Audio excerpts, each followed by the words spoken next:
श्रीराम जय जय राम। अट्टहासाने नामस्मरण करावे।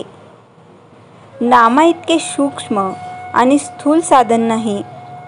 एखादी गोष्ट अगदी कळकळीने सांगायची झाली म्हणजे अगदी बेंबीच्या देठापासून सांगतो असे आपण म्हणतो, त्याप्रमाणे नामही बेंबीच्या देठापासून घ्यावे, कारण सर्व वासनांचा उगम तिथेच आहे।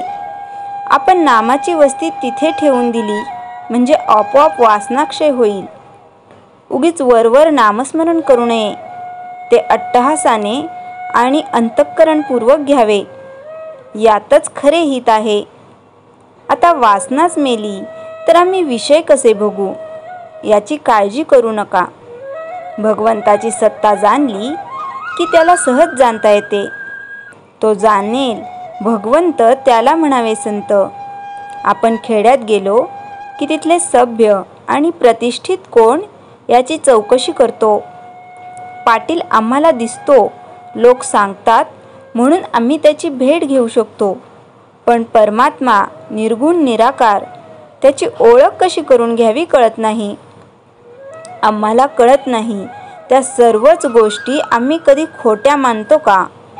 आपल्याला असणारी तळमळ ही भगवंताची म्हणजे पूर्णत्वाची तळमळ आहे। नास्तिकाचा सुद्धा पूर्णत्वाकडे ओढा असतो, तेव्हा या तळमळीला भगवंत हेच औषध आहे। कोणतीही गोष्ट तळमळी वाचून चांगली होत नाही। प्रत्येक जीवाला तळमळ आहे खरी, पण ती कशासाठी हवी ते चुकले। ती तळमळ विषयाकडे गेल्याने जीवाला खरे समाधान मिळत नाही। आपला जन्म वासनेत होतो, म्हणून वासना तृप्तीची तळमळ स्वाभाविक लागते। तिकडून काढून ती भगवंताकडे लावणे यात माणसाची खरी कर्तबगारी आहे। काय केले तर मी भगवंताचा होईन अशी तळमळ लागावी, ती न लागली तर आपले चुकले। वासनेच्या मागे जाणारी तळमळ भगवंताकडे लावण्यासाठीच सगळी साधने आहेत।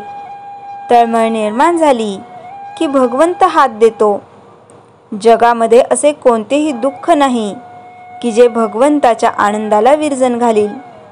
प्रत्येकाला आनंद पाहिजे। आनंद हेच भगवंताचे स्वरूप आहे, म्हणून मुळामध्ये असलेली गोडी आपण अभ्यासाने वाढवावी। भगवंत जर आपले मूळ स्वरूप आहे तर मग त्याचा अभ्यास करण्याचे काय प्रयोजन? तर त्याचे कारण हेच की आपल्याला भगवंताची विस्मृती झाली आहे। भगवंत हा प्रेममूर्ती आहे, म्हणून मंदिरात जिकडे तिकडे प्रेम भरून टाकावे। दुसरा काय करतो हे न पाहता आपण काय करायला पाहिजे याचा अगोदर विचार करावा। श्रीराम जय जय राम। चैतन्यवाणी। भगवंताचे नाम घेणे हे ज्ञान होण्याचेच लक्षण आहे। भगवंताकडे लक्ष लागले की आत्मज्ञान आपोआप होते।